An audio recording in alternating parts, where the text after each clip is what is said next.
Flamengo.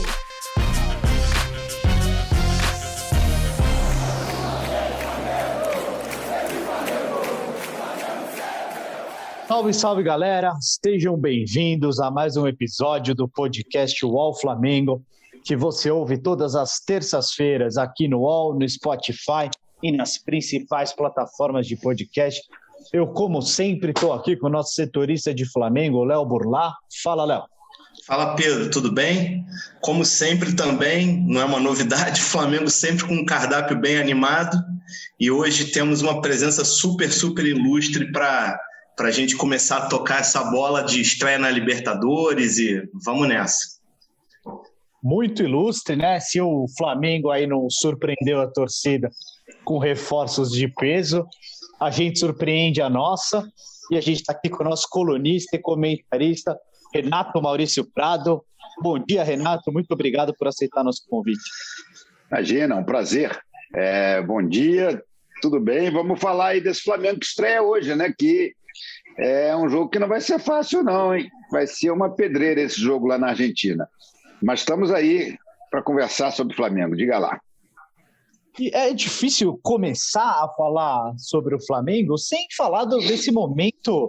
É um momento bastante peculiar, né? É uma coisa que acho que é a primeira vez que eu vi uma torcida organizada, que foi a raça rubro-negra, produzir uma carta educada, mas uma carta contra o Rogério Ceni, contra o treinador. O treinador que acabou de ser campeão da Supercopa, o treinador que é o atual campeão brasileiro. Renato, queria começar perguntando para você, como você avalia essa dificuldade que o Rogério tem para convencer a torcida do Flamengo, essa pressão, talvez até exagerada, num começo de temporada, de um time que vem de títulos, um time que vem numa trajetória vencedora? Qual que é seu diagnóstico aí do que acontece no Flamengo? Olha só, eu acho que a dificuldade que a torcida do Flamengo está tendo de aceitar o Rogério Ceni é proporcional à dificuldade que ele está tendo de acertar o time. O Flamengo foi campeão brasileiro? Foi. O Flamengo foi campeão da Supercopa? Foi. Mas, principalmente no brasileiro, não conseguiu convencer a torcida. Aí você vai dizer, mas como é que um time que é campeão não convence a torcida? Nós estamos falando de um time que no ano anterior tinha sido campeão, não somente convencendo a torcida, a sua própria torcida, mas encantando até a torcida dos outros. O Flamengo do Jorge Jesus era um espetáculo de ser visto. O Flamengo do Jorge Jesus revolucionou a maneira de jogar futebol aqui no Brasil. Há anos não se via no Brasil uma novidade tão espetacular como foi o Flamengo do Jorge Jesus. E o Flamengo do Rogério Ceni tem praticamente todos, 80% dos jogadores que tinham o Flamengo do Jorge Jesus. Perdeu o Rafinha e perdeu o Pablo Mari. E não consegue, a não ser em raríssimos momentos, mostrar um futebol à altura daquilo que já foi capaz de mostrar. Então, não tem como a torcida não estar com o pé atrás. Não tem como a torcida não estar desconfiada. A torcida viu esses mesmos jogadores praticarem um futebol espetacular, envolvente, ofensivo o tempo todo. E agora está vendo o Flamengo praticar um futebol que tem alguns momentos de brilho, mas tem muito de insegurança, tem muito de irregularidade. Conquistar o título, como foi o caso, na telinha do celular, torcendo para o VAR anular um gol do Internacional, é bem a cara desse Flamengo do Rogério Ceni, entendeu? Que bastava ter cumprido o papel dele, que era ganhar do São Paulo no Morumbi, um São Paulo que desmilinguiu durante o campeonato. E o Flamengo foi lá e perdeu mais uma vez do São Paulo. O Flamengo virou freguês do São Paulo. E aí deu sorte que o Cássio estava numa noite inspiradíssima, pegou tudo lá no Beira-Rio, e a bola que ele não pegou foi anulada por 2, 3 centímetros de impedimento do VAR. Então, eu acho que a dificuldade que a torcida tem de aceitar o Rogério Ceni é proporcional à dificuldade que ele está tendo dirigindo o Flamengo. Ele ainda não conseguiu me convencer como técnico, por exemplo. Sinceramente, não me conseguiu. Sabe, ele tem um timaço nas mãos. E muitas vezes se atrapalha, como se atrapalhou no jogo contra o Vasco. Quando, para substituir um jogador, ele mexeu em praticamente todas as posições do meio campo para frente. Esse é o problema da torcida com o Rogério Ceni, apesar dos títulos. E aproveitando esse gancho, muitas vezes pesa um pouco nessa dança de técnicos aqui no Brasil, o fato de raramente a gente ter técnicos de ponta ou considerados de ponta livres no mercado. E dessa vez, com a saída do Renato do Grêmio, tem um nome de peso aí no horizonte. E eu te pergunto, Burla, você acha que isso afeta, pode aumentar a pressão, principalmente na parte da torcida, ver o Renato livre no mercado, a gente saber que tem uma opção aí que é um treinador considerado de ponta? Ô Pedro, por parte da torcida pode até haver, assim, não tenho como eu te dar essa temperatura tão exata. À medida talvez que os resultados não venham, pode até haver. Porém, é muito importante a gente fazer um rápido contexto histórico. O Renato era o nome dessa direção, do Landim e companhia.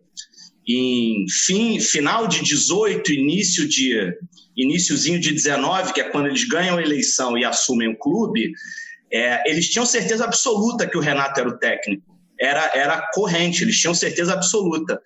E para falar no popular, eles tomaram uma calça arriada do Renato.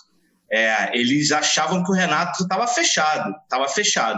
E aí eles correram para o Abel, enfim, aconteceu da forma que aconteceu, o casamento não foi dos mais felizes, mas conhecendo um pouco dessa turma, né, do Landim, BAP e Companhia Limitada, evidentemente que eu não sou doido de botar minha língua na guilhotina aqui, mas eu acho muito difícil deles se dobrarem ao Renato a uma altura dessa, cara. Porque a vaidade ali é muito forte, eles tomaram um não que machucou, sabe? Machucou. Eu, honestamente, não consigo imaginar. Porém, assim, a gente sabe como é que é. O Ceni toma 2, 3, 4 traulitadas, sei lá, o cenário vira, a coisa toda muda. Mas hoje eu te diria que eu não consigo enxergar esse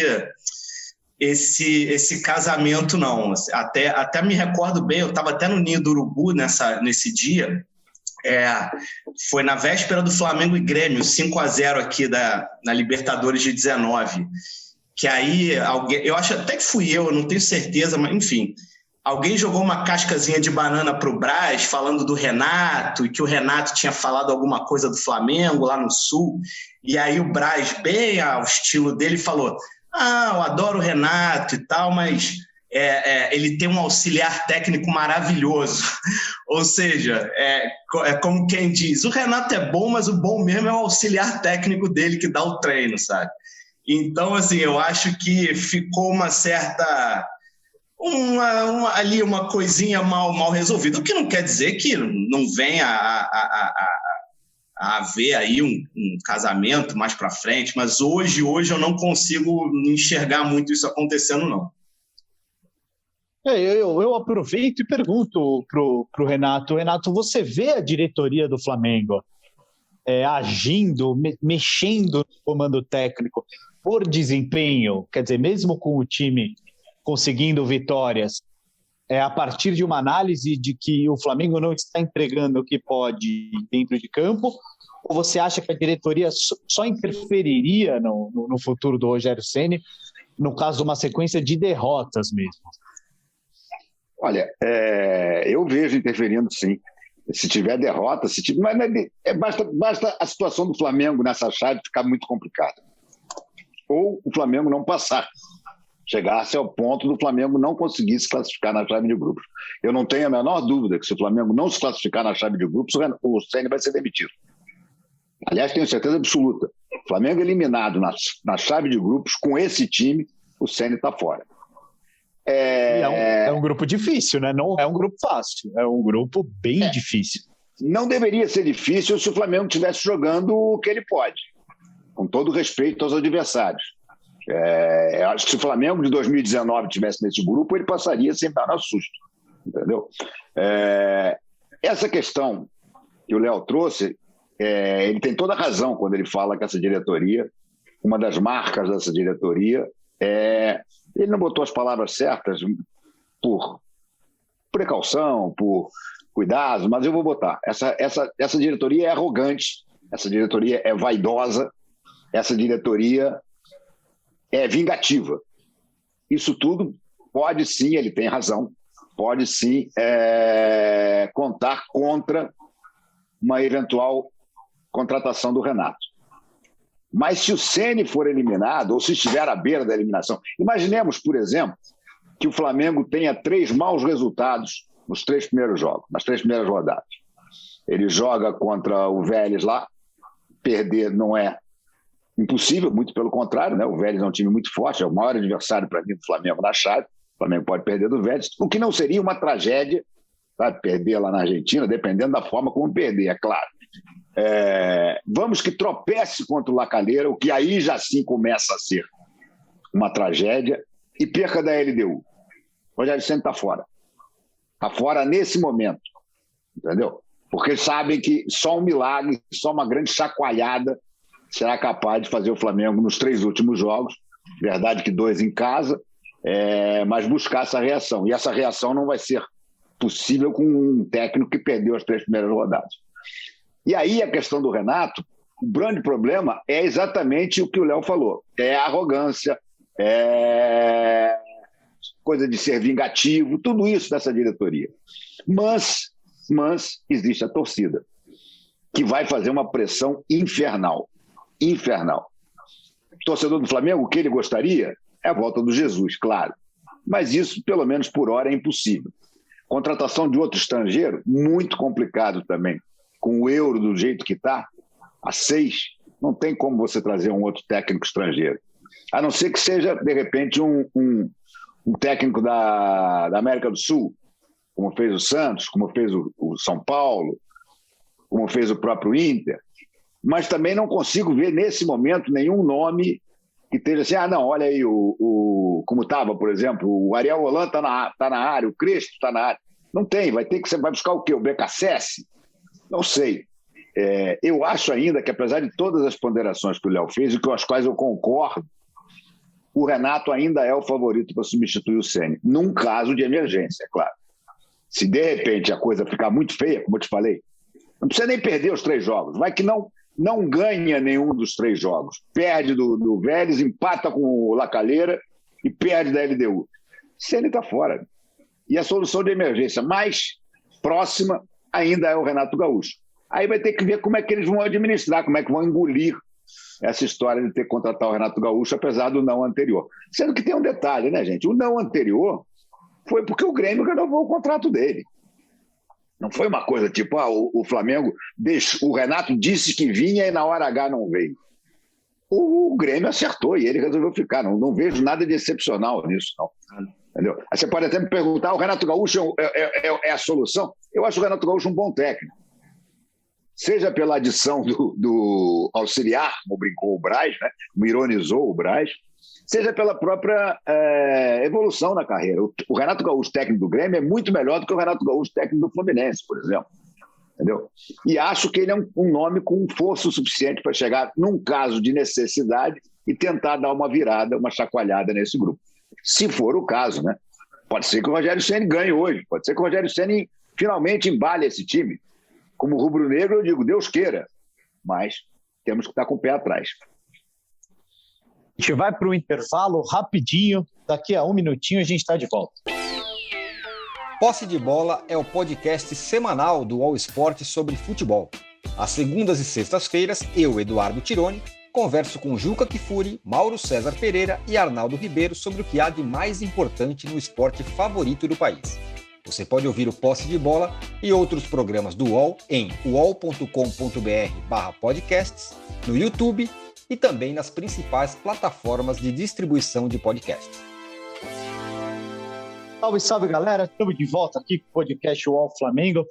E lá, o Renato estava falando dessa primeira fase do Flamengo na Libertadores, que tem um jogo contra o Vélez fora de casa, depois um jogo em casa contra o La Calera e depois um jogo contra a LDU fora de casa também. E ele estava explicando, e eu concordo com ele, como uma sequência de tropeços nesse começo de Libertadores pode complicar muito a situação do Rogério Ceni.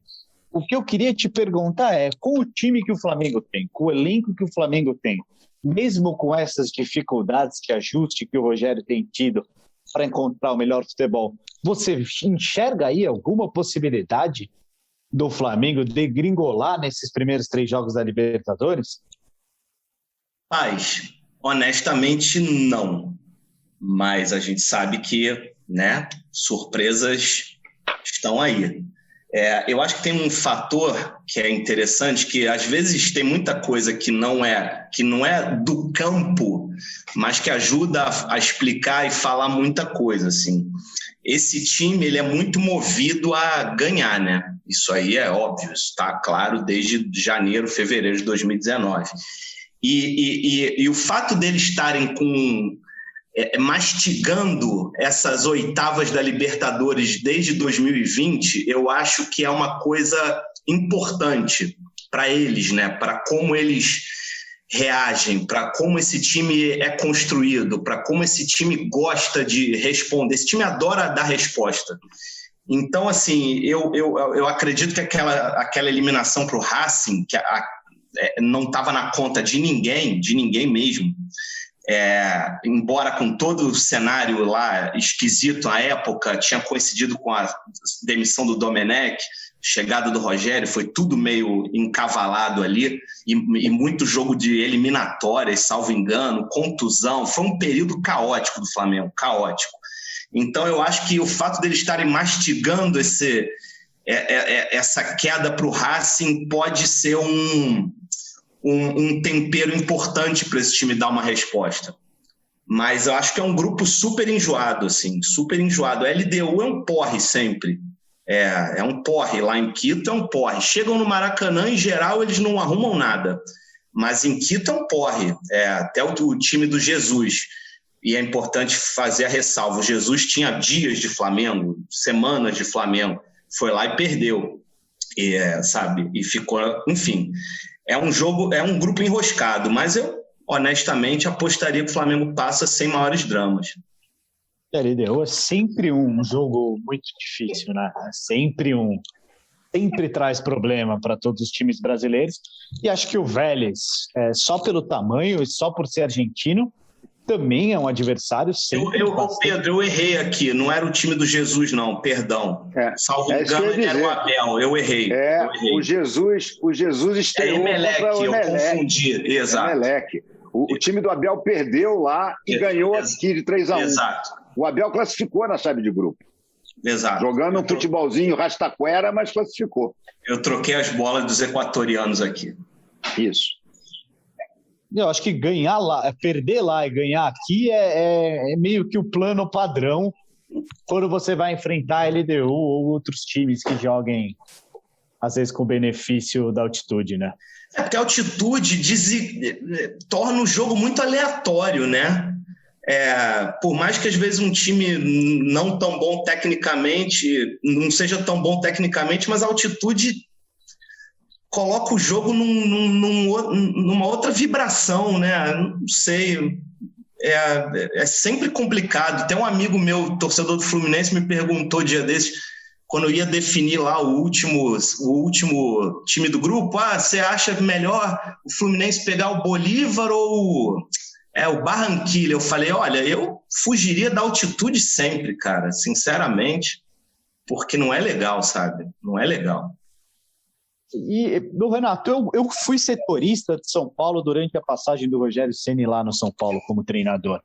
E uma coisa que atrapalhou ele no São Paulo eram as leituras que ele fazia dos jogos, principalmente depois de derrotas, ou jogos que o São Paulo não ia bem, e ele chegava na entrevista coletiva depois do jogo e começava a defender a atuação com números, a dizer que tinha sido uma grande atuação, em jogos que o São Paulo nitidamente não tinha jogado bem e tinha perdido. Isso tem acontecido um pouco no Flamengo também, não tem? O Rogério tem uma dificuldade enorme de admitir os próprios erros.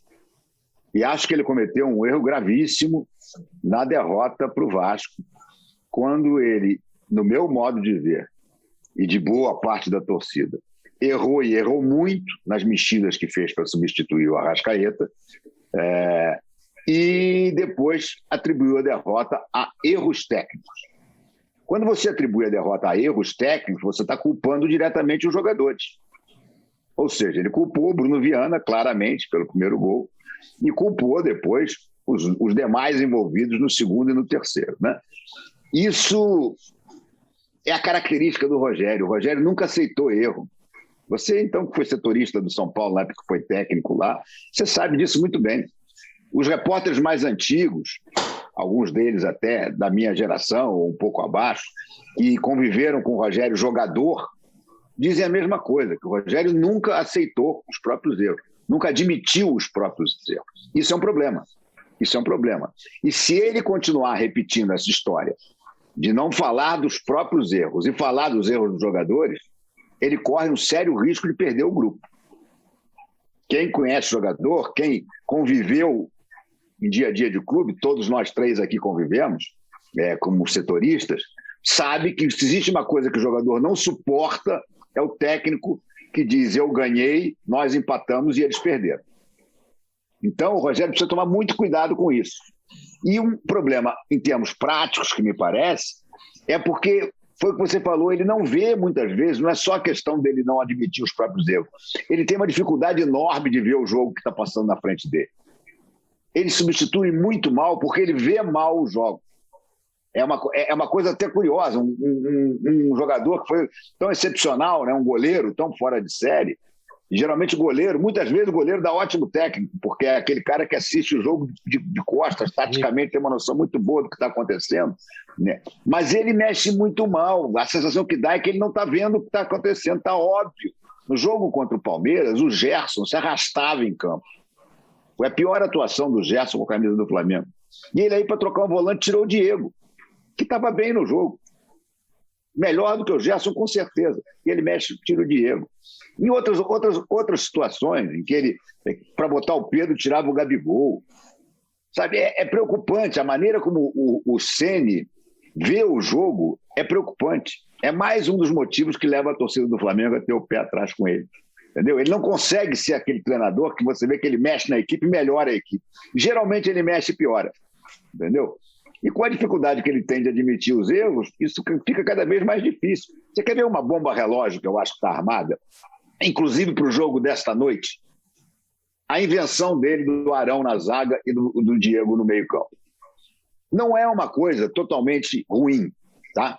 É claro que melhora a saída de bola, a qualidade do passe na saída de bola com o Arão.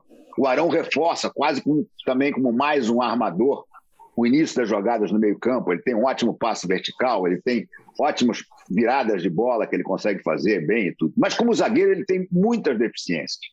Então eu acho que é o tipo da coisa. Se o Rogério tivesse um pouco mais de sensibilidade, ele ia perceber que essa é uma fórmula ótima para jogar quando você é dono do jogo.